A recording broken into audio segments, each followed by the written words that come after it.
Voilà, on est arrivé. Bien, ben merci à ceux qui sont venus écouter un petit peu ce propos sur cette nouvelle technique. Pour ce qui me concerne, moi j'en ai entendu parler pour la première fois avec l'ami Chung et Patrick Edan. C'était à la Société française d'endocrinologie à Deauville. J'avais jamais vu de technique robotique et c'était quelque temps avant que j'arrive à l'hôpital américain. Et l'un de mes amis et ancien patron d'endocrinologie m'a dit, tu sais Hervé, en arrivant à l'américain, fais attention de ne pas devenir une caution morale pour cette technique. Alors, je me suis longtemps demandé ce que ça voulait dire. J'ai toujours pas trouvé la solution. Ce que je sais, c'est que je suis là depuis maintenant 1 an et demi.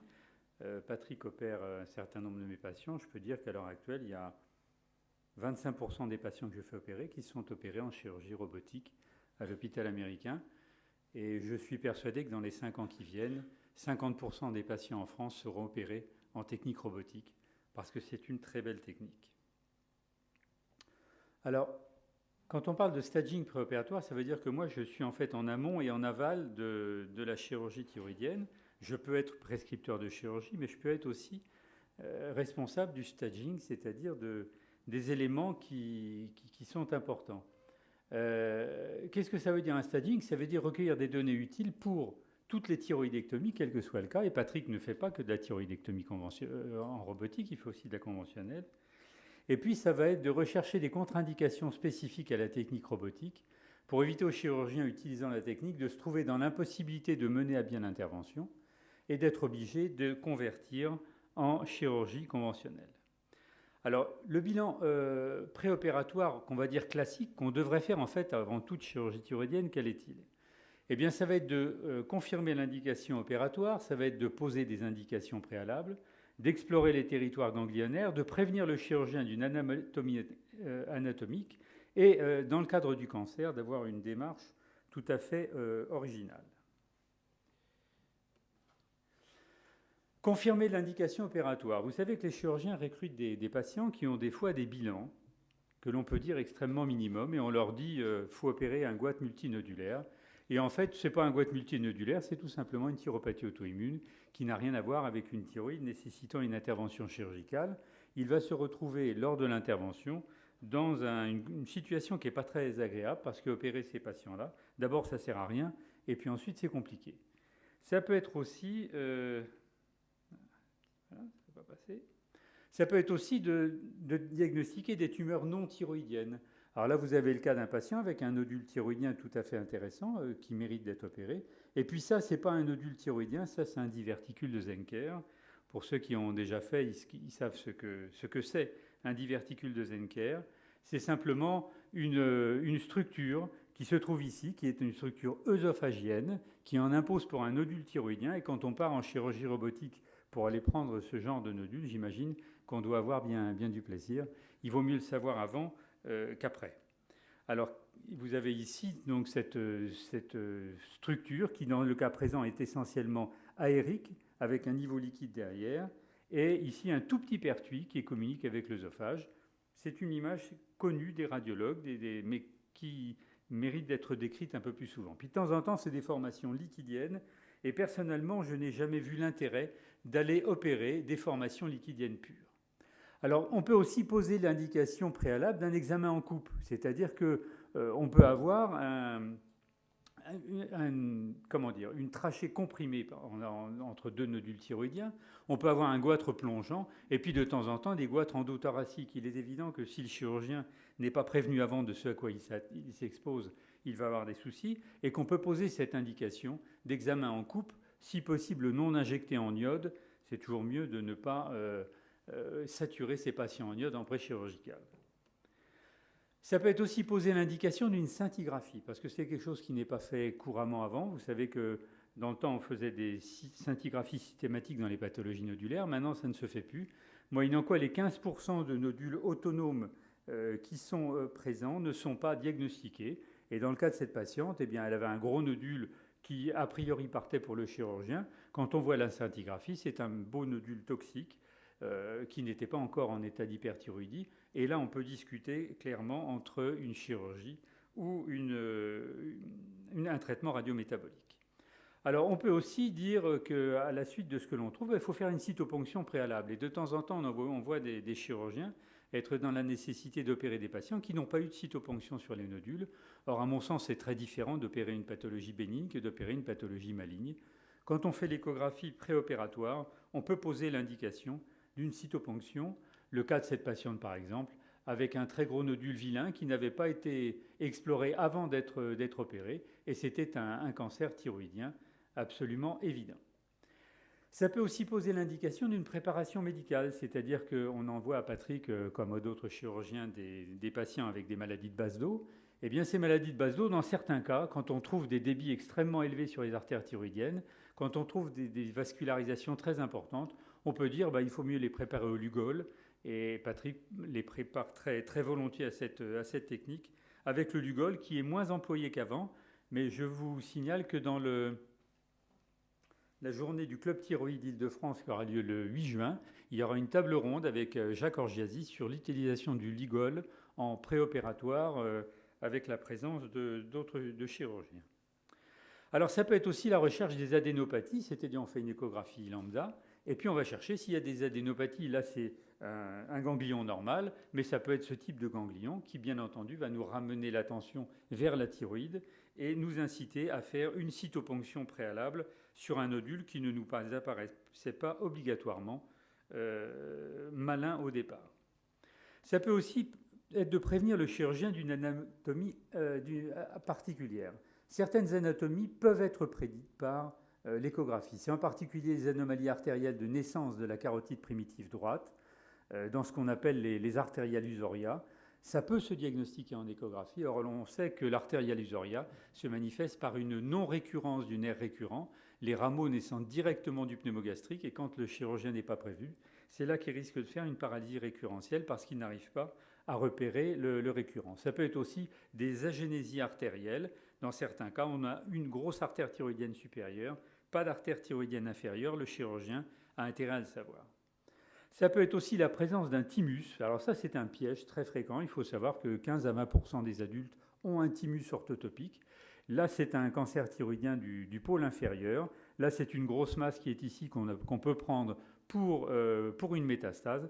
Et en fait, c'est un thymus qu'il faut savoir décrire, qu'il faut savoir suspecter, parce que lorsque le chirurgien ouvre et va trouver une structure sous-thyroïdienne et qu'on est en chirurgie robotique, obligatoirement, il va être obligé de convertir et de passer en une technique classique.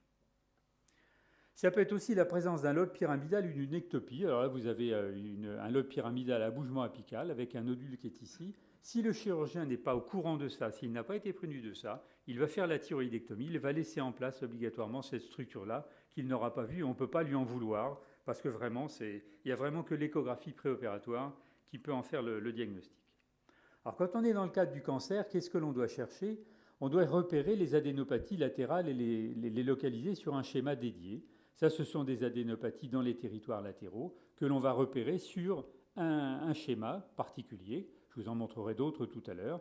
Le chirurgien sait exactement que l'adénopathie est située dans le territoire G4 et il va pouvoir la chercher. Mais ça va plus loin, c'est-à-dire que si dans ce staging, on met en évidence une adénopathie latérale, ça veut dire que le chirurgien va devoir faire un curage, non seulement récurrentiel, mais un curage latéral, ce qui, à l'heure actuelle, n'est pas dans les recommandations habituelles, puisque les chirurgiens se contentent bien souvent de faire des chirurgies avec curage centraux uniquement.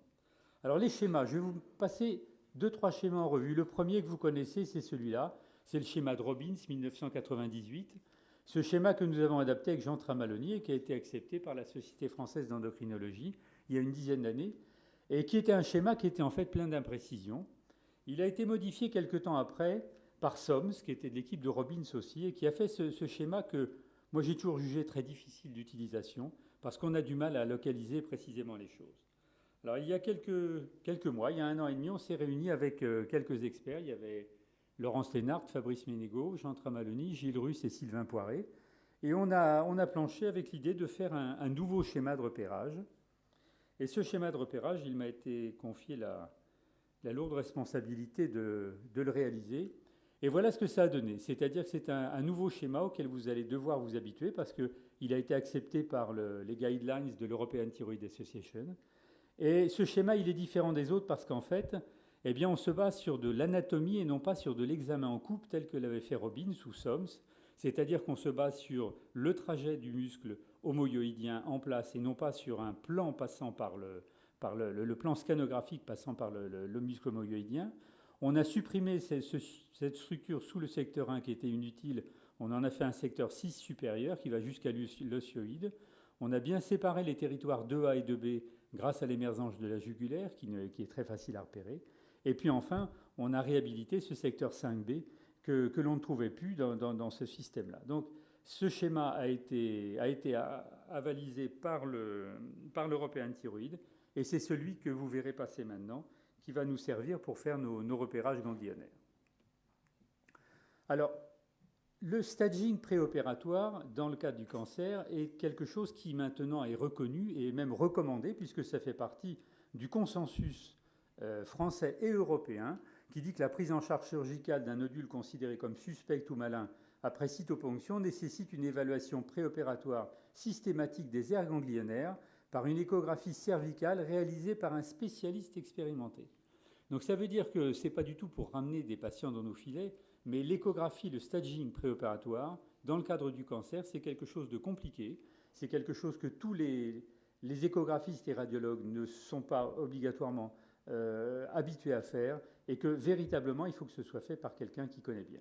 Il y a plusieurs articles qui ont montré que c'était très intéressant et je vais vous en montrer la démonstration. Le cas de cette patiente que j'ai vu avec un cancer qui d'emblée, on peut dire, est un PT3, c'est évident. Le cancer est envahissant, il dépasse la capsule, il a toutes les caractéristiques de mode B et Doppler des cancers. Et quand je fais le staging ganglionnaire, je trouve qu'il y a ici un petit ganglion qui fait 3 mm, qui est dans le territoire qu'on appelle delphien, c'est-à-dire cervical transverse supérieur. Et cette petite formation-là, je vais la ponctionner, trouver que c'est un cancer papillaire, et le chirurgien va confirmer que c'est bien un ganglion delphien. Et quand on trouve un ganglion à cet endroit-là, eh bien, les anciens savaient que, ipso facto, on avait des localisations cancéreuses contralatérales. Donc c'est une indication très, très importante pour le chirurgien. Le cas de cette patiente-là qui avait un gros nodule d'emblée vu comme un nodule toxique avec cette fixation quasi exclusive au niveau du nodule, mais elle avait aussi de l'autre côté un autre nodule au niveau ismique qui était là, ponctionné, cancer thyroïdien, et j'ai repris la patiente en staging ganglionnaire ensuite pour trouver ces grosses structures situées en dessous de la thyroïde, et c'était 2 grosses métastases qui étaient là. Il faut bien savoir que quand on fait l'échographie initiale d'un nodule thyroïdien ou d'une thyroïde en général, on regarde les ganglions, mais on ne va pas chercher tous les ganglions parce que c'est un examen qui est long. Et s'il faut se mettre à faire un staging ganglionnaire pendant l'échographie thyroïdienne, on ne le fait pas obligatoirement. Là, elle avait 2 grosses métastases qui étaient ici. Cette patiente, c'était un cancer à cellules hautes et on a eu beaucoup de soucis. On en est à la thoracotomie pour des métastases rétro-œsophagiennes bas situées, avec tous les problèmes que ça peut comporter. Et puis de temps en temps, dans le staging, on trouve cette formation-là, qui est un ganglion du territoire récurrentiel, métastatique de la thyroïde en place. C'est tout à fait exceptionnel, parce que tant que la thyroïde est en place, on a beaucoup de mal à voir le territoire récurrentiel postérieur. Alors ce qu'il faut qu'on recherche aussi, c'est des formes avec des adénopathies multiples et étagées, parce qu'il est évident que lorsque l'on a ce genre de grappe, de chapelet ganglionnaire, la tâche du chirurgien va être compliquée. Il va devoir faire un grand curage latéral. Et quand on est dans le cadre de la technique robotique, on en reparlera, ça va être un peu plus difficile à faire. Et puis il faut chercher les formes agressives de ce type de cancer qu'on appelle en particulier le papillaire sclérosant diffus. Le sclérosant diffus, c'est un cancer du sujet jeune qui va donner une foule de métastases ganglionnaires autour. Et il est évident que si un jour je trouve ça, je dirai à Patrick, il ne faut pas y aller en technique robotique, on ne va pas s'en sortir. Je crois que ce patient-là, on a trouvé 72 ganglions avec 55 atteints par les métastases ganglionnaires. Les contraintes particulières au niveau de la chirurgie robotique, quelles sont-elles ? Eh bien, pour ce qui concerne la thyropathie bénigne, ce sont les goitres trop volumineux, même si Patrick a réussi à extraire des goitres déjà très importants. Lorsque l'on dépasse 40, 50, 60 millilitres par lobe, je crois qu'il n'est pas raisonnable de faire de la technique robotique. Les goitres plongeants ou endothoraciques, bien évidemment, échappent à cette technique. Et puis, il faut signaler au chirurgien la présence de ces grosses veines jugulaires antérieures. Comme vous l'a dit tout à l'heure notre anesthésiste préféré, le chirurgien va arriver par cette voie-là, et quand il va tomber sur une grosse veine jugulaire comme ça, il risque d'être embêté. Donc on a intérêt à lui signaler avant. Pour ce qui concerne le cancer thyroïdien, il faut d'emblée lui signaler un cancer PT3. Je crois qu'à ce jour, il est décommandé d'opérer par technique robotique un cancer d'emblée envahissant pour la capsule, les formes diffuses, les formes envahissantes, et puis les cancers nécessitant d'emblée un curage récurrentiel bilatéral et les métastases multiples et étagées. Je crois que ces formes-là doivent relever encore à ce jour de la technique conventionnelle. Alors on a nos limites, il y a des choses qu'on ne peut pas prévoir, et avec Patrick on a eu une patiente que j'avais vue, une maladie de base d'eau que j'avais vue juste avant, j'avais tout examiné, c'était une maladie conventionnelle, et elle a fait un saignement diffus en nappe dès l'ouverture. Patrick a été obligé de convertir immédiatement, et là j'ai repris mes fiches, je n'ai rien à opposer, je ne sais pas ce qu'il faut faire pour arriver à diagnostiquer sur l'échographie ces thyroïdes extrêmement saignantes et friables, et qui vont conduire à une conversion automatique. Voilà, je vous remercie de votre attention et je passe la parole à Patrick Hédan.